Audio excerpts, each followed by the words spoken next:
Oremos. Padre, gracias por tu palabra, Señor. Gracias porque a través de ella tú nos muestras lo que tú quieres de nosotros.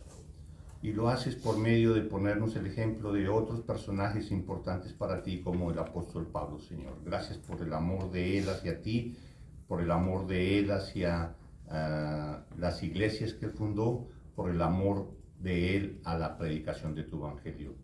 Gracias, Señor, por tu palabra, y te oramos, Señor, que tú por medio de ella obres en la vida de cada uno de nosotros y nosotros también seamos transformados para mostrar tu amor a las personas con las que tenemos contacto, a las personas con las que hemos hablado del evangelio, Señor, estar pendientes de ellos. Te oramos, Señor, que tú uses esta predicación para nuestra transformación. Te damos gracias, Señor, en Cristo Jesús. Amén. Amén. Todos sabemos, estamos familiarizados con la historia de Pablo. El que fuera perseguidor de los cristianos, él era un fariseo que defendía la ley al detalle. Él hacía lo que fuera para defender la ley. Hay de que alguien faltara a la ley y él mismo se encargaba de corregirlo y de exhortarlo y de advertirle las consecuencias por no cumplir la ley. O sea que Pablo era una gran persona.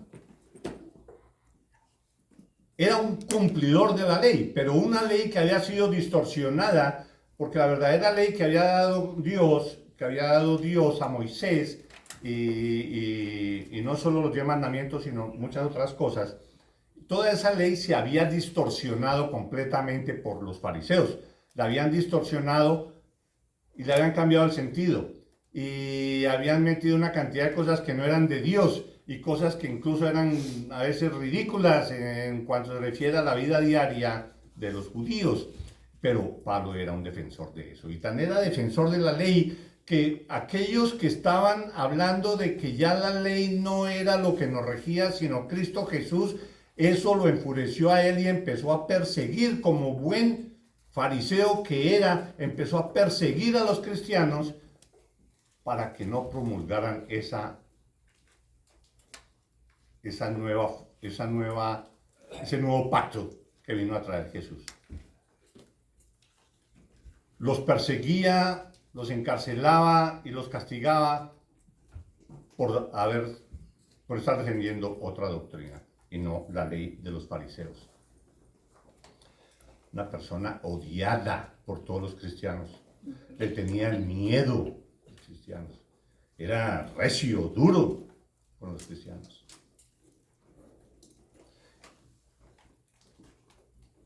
Y podemos ver en la vida de Pablo, semejante personaje, cómo Dios actúa en las personas, cómo en el momento en que Dios quiere cambiarte a ti, o cómo en el momento en que Dios quiere cambiar a alguien, Él lo hace sin ningún problema. Así lo hace. Unos de una forma, otros de otra. Dios llama a los que Él quiere.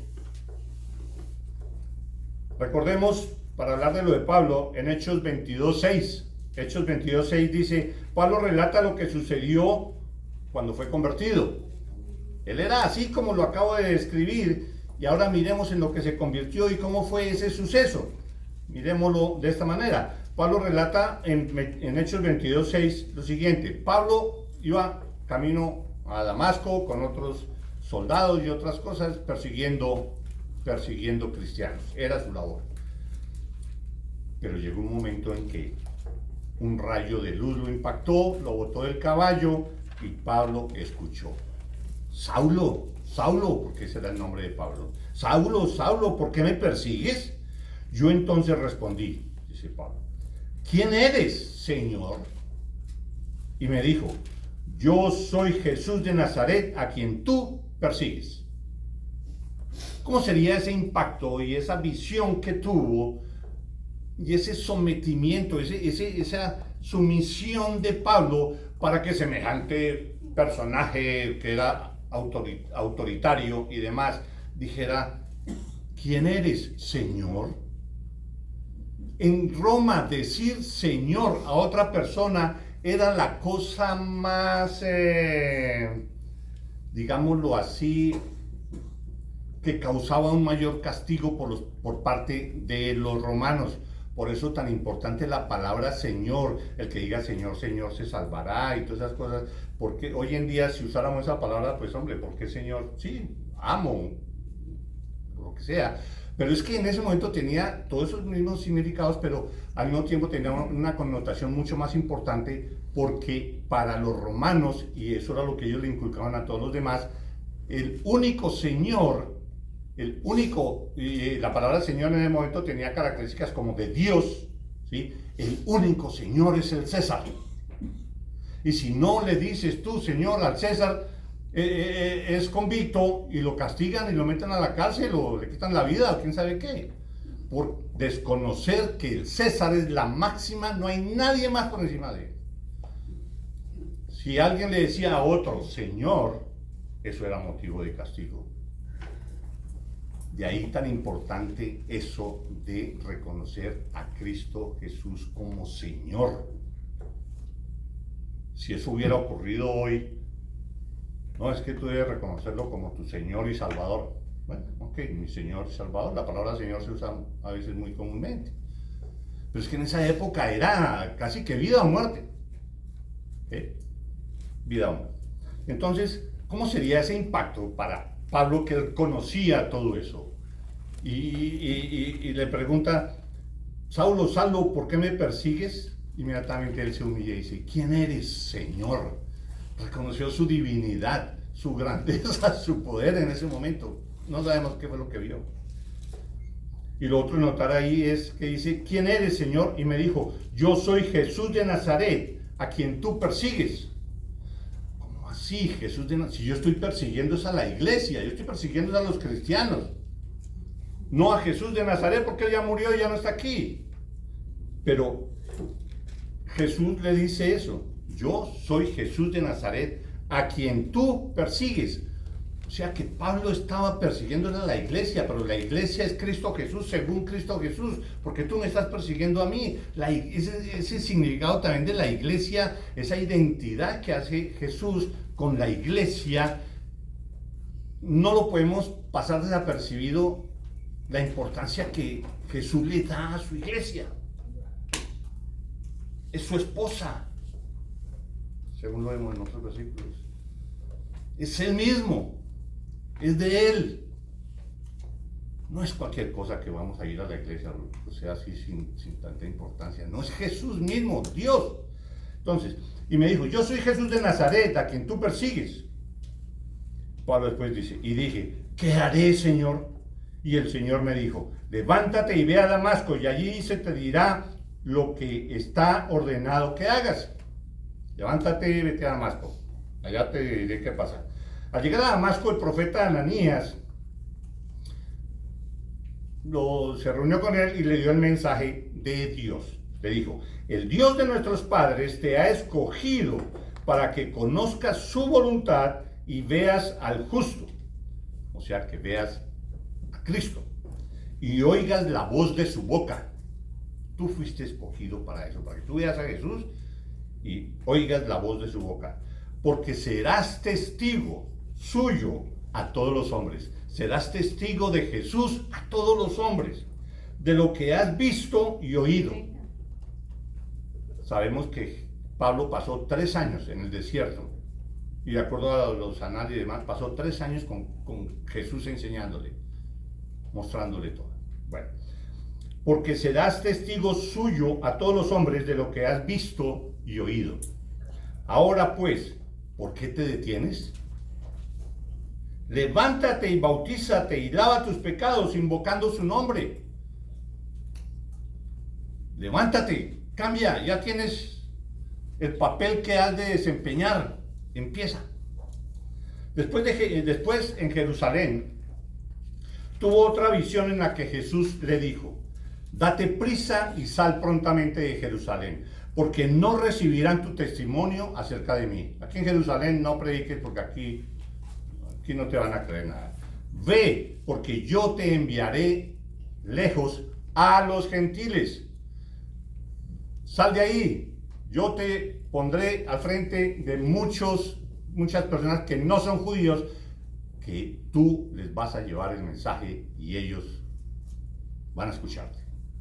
Los judíos estos que tú les vas a echar, no, ellos no.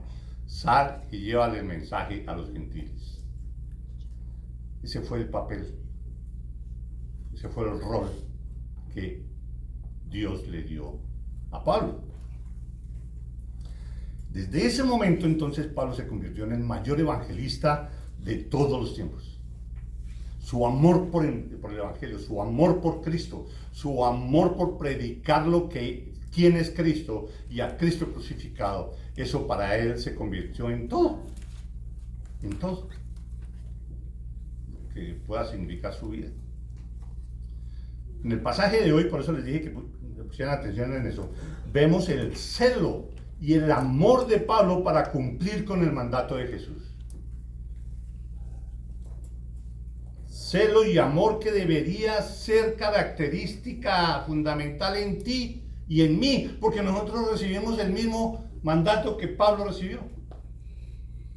Debe ser tomado de esa misma manera que Pablo lo hizo. ¿Lo hacemos? ¿Lo estamos haciendo?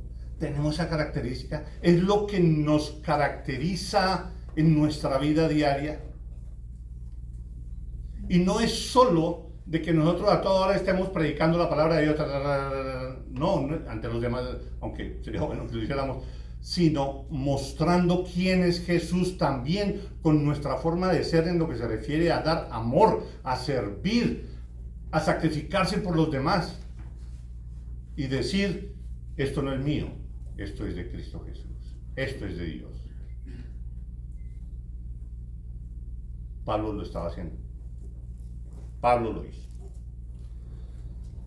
Entonces, Pablo había sido expulsado, eso ya lo sabemos, lo hemos dicho en estos últimos domingos. Pablo había sido expulsado por los judíos de Filipos, de Filipos, y ahora por los judíos de Tesalónica había sido expulsado, y después lo sería también por los judíos de Berea, que fue al pueblo siguiente donde fue, a la ciudad siguiente donde fue. Cuando Pablo estuvo en Tesalónica por unos 6 meses, estuvo ahí hasta que lo sacaron, lo expulsaron. Pudo presentar el Evangelio de Cristo. Pudo presentar el Evangelio de Cristo Jesús y la palabra de Dios ante un auditorio que fue muy receptivo. Y le escucharon como un verdadero mensajero de Dios y aceptaron lo que Pablo les enseñaba como si fuera la verdadera palabra de Dios, y lo veíamos el domingo pasado, por la forma como él predicó con autoridad, él predicó lo que Dios le decía que predicara, y su forma de vida con ellos también soportaba todo eso que él estaba hablando, y eso causó impacto en ellos, y fue una audiencia muy receptiva que Dios usó y transformó, y les dio fe, y empezó a obrar en ellos espiritualmente. Entonces, la aceptación por parte de muchos de los gentiles, e incluso muchos de los judíos de Tesalónica, causó una oposición a los demás judíos y a los demás gentiles en Tesalónica.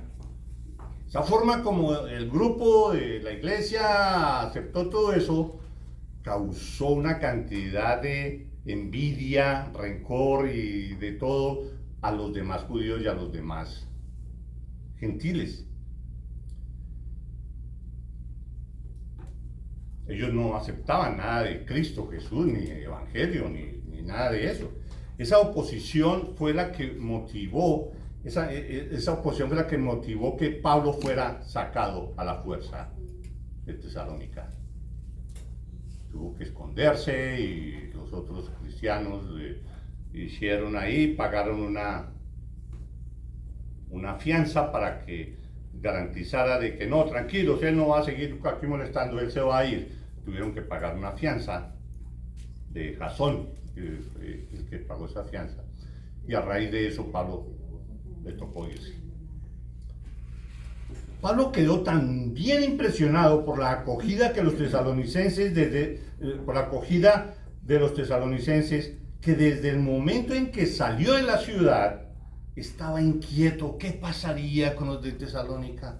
¿Se irían todos estos judíos y los otros gentiles que odiaban a los cristianos sobre ellos y los apabullaron? ¿Qué pobres tesalonicenses? No, qué gente tan querida. ¿Y cómo recibieron el evangelio? ¿Qué habrá pasado? Muy preocupado, Pablo. Muy preocupado. Los judíos, esos judíos y esos gentiles empezaron una difamación contra él, una difamación contra Pablo, y no solo contra Pablo, sino contra el mensaje del evangelio. ¿Sí? Dentro de esa difamación y calumnias, empezaron a acusarlo de falta de integridad, empezaron a acusar de que él estaba ahí, era para sacarle la platica, y para él satisfacerse de sus deseos, de otras cosas. Nada sano. Todo era para engañar. Fue lo que estos judíos le dijeron a las personas, que era lo que quería hacer Pablo, buscando dinero y satisfacción personal. Entonces, aparte de esas calumnias, también lo estaban desprestigiando, ¿sí? Diciendo que si Pablo los estimaba tanto, ustedes que defienden tanto a Pablo, ¿por qué los abandonó? Esta gente empezó a acosar a los que quedaron allá. Si defienden tanto a Pablo, ¿por qué los abandonó? ¿Por qué no está aquí con ustedes? ¿Por qué los dejó solos? Sabiendo que fue, así como dice el versículo más adelante, fue separado, fue desgarrado, fue arrancado de ellos y forzado a irse. ¿Sí? Entonces no es que él no hubiera querido estar con ellos, él hubiera estado ahí 2 años, 3 años como estuvo en otras iglesias, pero no lo permitieron. Pero eso lo usaron ellos para difamarlo. Si tanto los quiere Pablo, ¿por qué no está aquí ayudándolos, acompañándolos? ¿Por qué los había dejado solos? Y si era cierto que los estimaba o amaba, entonces, ¿por qué no había vuelto a visitarlos? ¿Qué pasa? ¿Para qué ponen fe en este señor? Ni siquiera viene, ni siquiera les manda una carta ni nada, los abandonó. Eso es lo que es una persona así, es a la que ustedes siguen.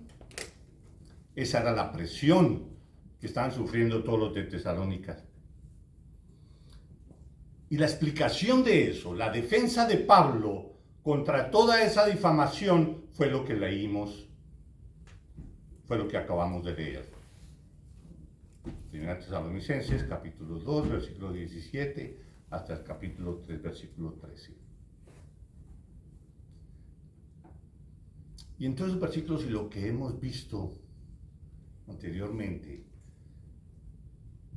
se nota esa peculiaridad, esa costumbre de Pablo de orar por las personas con las que él ha estado, orar por los creyentes, orar por las iglesias donde él estuvo. Y yo oro por ustedes y los recuerdo con mucho amor. Y para ejemplo de eso, era su costumbre y se ve que esa era su forma de ser.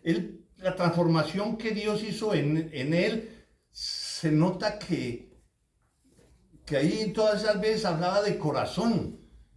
Es que yo oro por ustedes y los amo y demás, y no a veces con eso en lo que cae uno.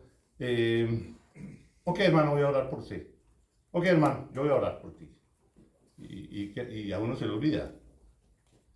Pero la forma como Pablo lo expresa se ve que es una cuestión muy cierta, muy, muy, muy de él. Y hay varios ejemplos, voy a leer 2 o 3.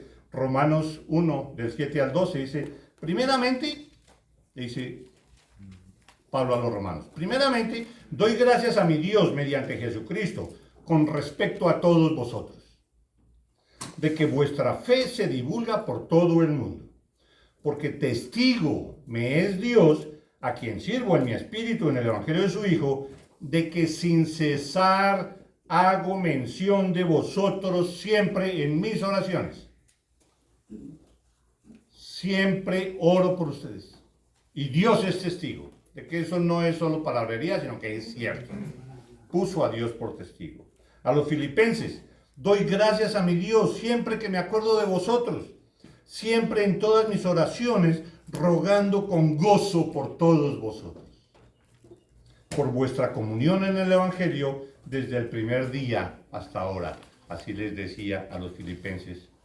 A los filipenses también les decía, así que hermanos míos, amados y deseados, gozo y corona mía, estad así firmes en el Señor. A los de Colosas, a los colosenses, les dice, siempre orando por vosotros. Damos gracias a Dios, Padre de nuestro Señor Jesucristo, habiendo oído de vuestra fe en Cristo Jesús y del amor que tenéis a todos los santos. Qué gran cosa que alguien viniera y nos dijera esas mismas palabras, hermanos de la iglesia de Avondale.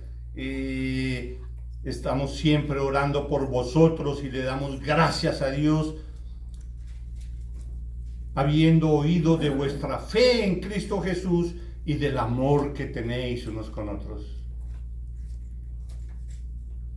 Estamos reflejando eso como para que en algún momento alguien que hubiera venido acá volviera y nos dijera eso, porque cuando vino a visitarnos vio ese amor entre nosotros. Si no es así, eso es lo que tenemos nosotros que cultivar, que hacer, que vivir. La última vez que le escribí incluso a Filemón, en Filemón, ¿recuerdan? Dice, doy gracias a mi Dios haciendo siempre memoria de ti en mis oraciones, porque oigo del amor y de la fe que tienes hacia el Señor Jesús y para con todos los santos. Es que el amor que tiene este hermano para los otros hermanos es algo que brota, se le ve. Bueno, tenemos que seguir orando para que Dios nos transforme en algo parecido a esto. Pablo no olvidaba a sus hermanos en la fe, siempre oraba por ellos. Y estoy seguro, nosotros hemos tenido muchos contactos con muchas personas y muchos de ellos han llegado a los pies del Señor. Me imagino, ¿sí? Poquitos, 1, 2, 3, 20, 50 o los que sean, los hemos vuelto a llamar. Hemos vuelto nos hemos estado preocupando por ellos y hemos orado por ellos y nos tratamos de comunicar con ellos a ver si necesitan alguna ayuda espiritual o de otra índole. No, yo ya cumplí con decirle el Evangelio y nomás. Vemos otra actitud aquí de Pablo. Entonces ahí es cuando empieza a explicar Pablo, ahí en lo que acabamos de leer, explicar Pablo esto que hablamos hace un rato. ¿Por qué su ausencia? Decía, pero ¿por qué se fue? Ustedes que persiguen, que quieren tanto a Pablo, ¿por qué se fue? Pero no, hermanos, porque nosotros fuimos separados, fuimos arrancados, fuimos forzados a irnos. Sigue diciendo, fuimos arrancados, separados de vosotros por un poco de tiempo de vista, pero no de corazón. Es posible que nos hayamos ido, sí, ok, lo que sea, pero nunca de espíritu. Ustedes siempre estuvieron presentes aquí, en nuestro corazón, en nuestra mente, en todo. No crean que nosotros, no crean que nosotros nos olvidamos de ustedes. Incluso no pueden decirles que dónde está porque no ha venido a visitarlos. Pero la explicación que da Pablo es esta: nosotros quisimos ir a vosotros. Yo, Pablo, sacó ahí en ese momento a Silas y a Timoteo, porque se acuerdan que es el equipo de 3. Pero entonces Pablo dice, yo, Pablo, ciertamente una y otra vez quise ir allá. Pero pónganle ojo a esto, pero Satanás nos estorbó. Satanás nos estorbó y las circunstancias no nos permitieron ir allá. Aquí dice Pablo, pero Satanás nos estorbó. Si ustedes se acuerdan, el proceso de Pablo estaba empezando su segundo viaje misionero y él dijo, vamos a ir al este de Asia y no sé qué, y el Espíritu Santo les dijo, no, allá no van. Bueno, entonces vamos a ir para allí. No, allá no van, vayan para el otro lado. Y fue cuando llegaron a Troas y después a Filipos, y de Filipos a Tesalónica y demás. En esa oportunidad fue el Espíritu Santo. No lo dejó ir para el otro lado. Aquí dice, Satanás nos estorbó. No me dejó volver a vosotros. ¿Cómo es eso? ¿Cómo puede Pablo saber que una vez era por el Espíritu Santo y la otra era por Satanás? ¿Sí? Y así sucede con nosotros. Así a veces sucede con nosotros. Es que pequé, es que fue Satanás el que me dio. ¿Sí? Y en otra oportunidad no fue que el Espíritu Santo sí me ayudó, me dijo y quisiera esto y yo lo hice. Aquí fue Satanás el que me forzó. ¿Cómo sucede eso? ¿Cómo se puede distinguir si fue el Espíritu Santo o fue Satanás? Y todo eso lo tenemos que analizar más profundamente y entender que es por el motivo por el cual se iba a hacer ese viaje. ¿Sí? El Espíritu Santo los dijo, allá no, aquí tampoco, porque queremos que prediques el Evangelio allí. Y allá lo mandó. Mientras que aquí fue Satanás, porque él quería ir a reforzar a los de Tesalónica y el diablo lo estorbó. ¿Y por qué fue el diablo y no el Espíritu Santo? Porque si era para reforzar la fe de los tesalonicenses, pues habría podido ir. Entonces, como era lo contrario, entonces por eso fue Satanás quien lo estorbó.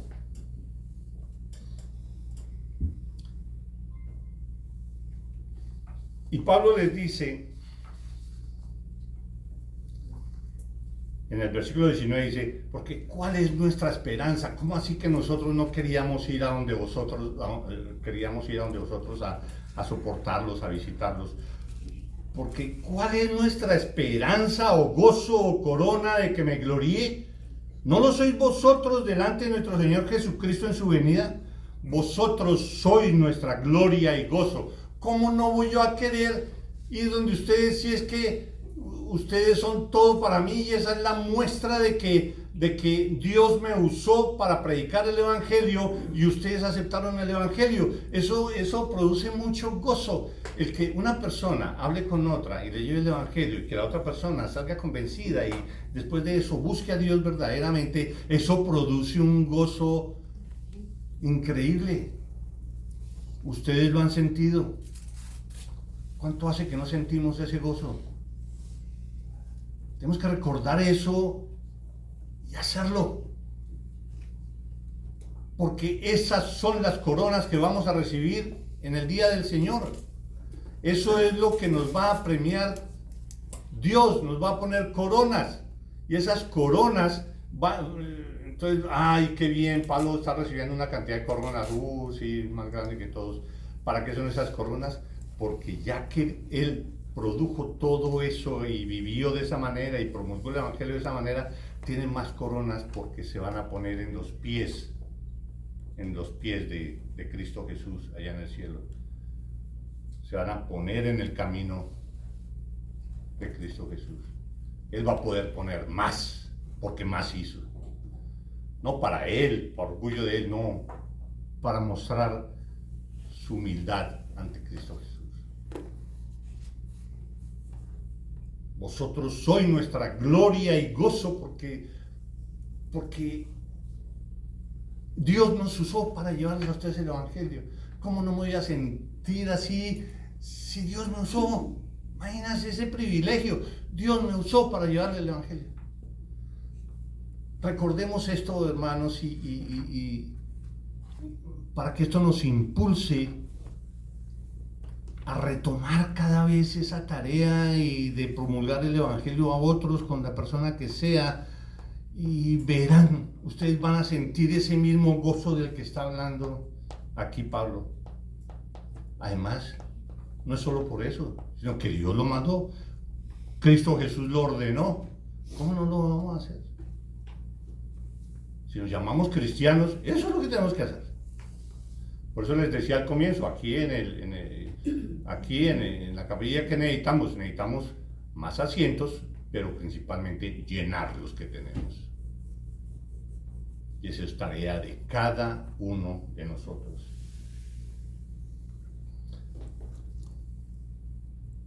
Pablo continúa con la explicación de que no abandonó a los tesalonicenses y de eso trata todo el capítulo 3. ¿Sí? Y explica ahí cómo él se sentía mal por la persecución de la que estaban ellos sometidos, y y sufría con eso. Mandó a Timoteo, y cuando regresó Timoteo con esas noticias, él brincó de gozo. Se revivió, como dice el versículo 8, porque ahora vivimos si vosotros estáis firmes en el Señor. Timoteo le dice, no, ellos están firmes en la fe, tienen un amor entre ellos increíble, han estado promulgando el Evangelio, se han enfrentado contra sus enemigos allá en Tesalónica, están muy bien fortalecidos espiritualmente. Entonces Pablo dice,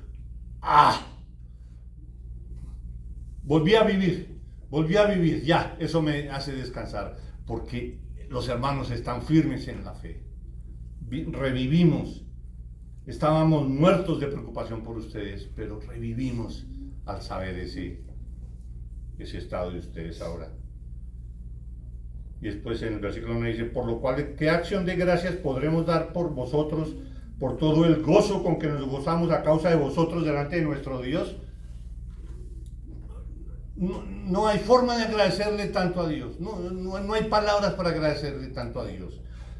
¿Qué acción de gracias podemos dar a Dios? Nunca va a ser suficiente por todo eso que ustedes están haciendo y por la forma como Dios ha estado manejando, ha estado transformándolos a ustedes. Entonces dice el versículo 10, orando de noche y de día con gran insistencia para que veamos vuestro rostro y completemos lo que falte a vuestra fe. Teniendo ese gozo a raíz de esas noticias, hombre, lo que oro es para poder estar con ustedes, visitarlos, darles un abrazo, y si puedo colaborar en algo para aclararles alguna duda y fortalecer vuestra fe, eso voy a hacer. Ese era el gozo de Pablo. Entonces ahí Pablo les explica que no le hagan caso a todo eso que están diciendo de él, todas esas calumnias y demás. Y por último, él ora por ellos. Pablo ora por ellos. Y lo vemos en los versículos 11 en adelante. Dice, al orar por los de Tesalónica, dice, mas el mismo Dios y Padre nuestro y nuestro Señor Jesucristo dirija nuestro camino a vosotros. Ojalá Dios nos permita que podamos ir a donde ustedes. Y el Señor os haga crecer. Miren tan bonito. Está orándole a Dios. Y el Señor os haga crecer y abundar en amor unos para con otros. Y esa es la oración que yo quisiera darles a ustedes, orar por ustedes de esa manera. Y que el Señor os haga crecer y abundar en amor unos para con otros y para con todos, como también lo hacemos nosotros para con vosotros, para que sean afirmados vuestros corazones, irreprensibles en santidad delante de Dios, nuestro Padre. O sea, lleven unas vidas de cristianos, unas vidas santas, alejados del pecado, haciendo buenas obras, irreprensible en santidad delante de Dios nuestro Padre, en la venida de nuestro Señor Jesucristo con todos sus santos. O sea, tenemos que hacer eso todos los días hasta que Él venga o la muerte nos lleve a la presencia de Él. Entonces ahí es donde vemos un alma que está verdaderamente transformada y que ama al Señor Jesucristo. Ese era Pablo. Él entregaba su vida. Y nosotros debemos hacer eso, entregar nuestra vida por el que sufre, el que podamos ayudar. A eso estamos llamados.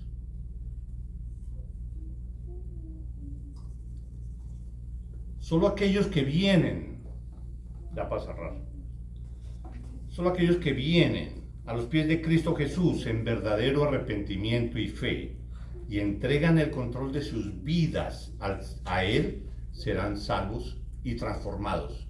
¿Transformados cómo? Así como se transformó Pablo, así como Dios transformó a Pablo.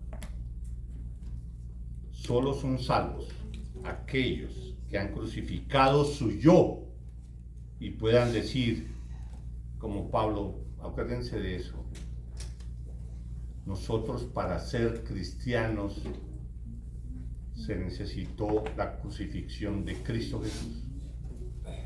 Que Él recibiera toda la ira de Dios por mis pecados. Él la recibió.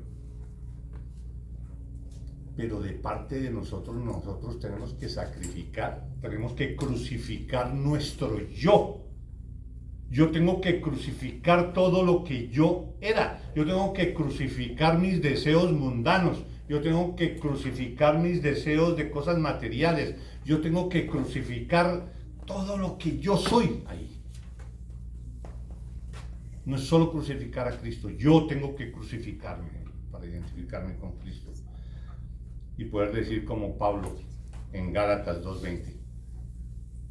Con Cristo estoy juntamente crucificado, y ya no vivo yo, mas vive Cristo en mí. Y lo que ahora vivo en la carne, lo vivo en la fe del Hijo de Dios, el cual me amó y se entregó a sí mismo por mí. Y nosotros agregar, y yo crucifico mi yo. Que ese sea el propósito de nuestras vidas. No olvidemos gozarnos en la predicación, en la presentación del Evangelio. Vamos a orar.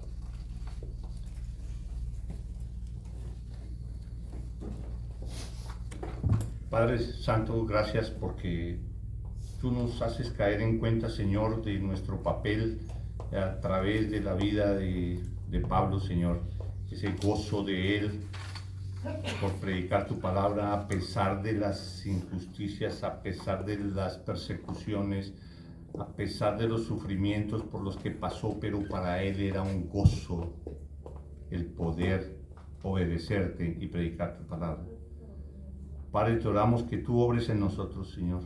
Queremos ser transformados, queremos que nos utilices, Señor, en la predicación de tu palabra, que otros vuelvan sus ojos a ti, Padre. Úsanos, te lo pedimos, Señor. Ponemos nuestras vidas en tus manos, Señor, y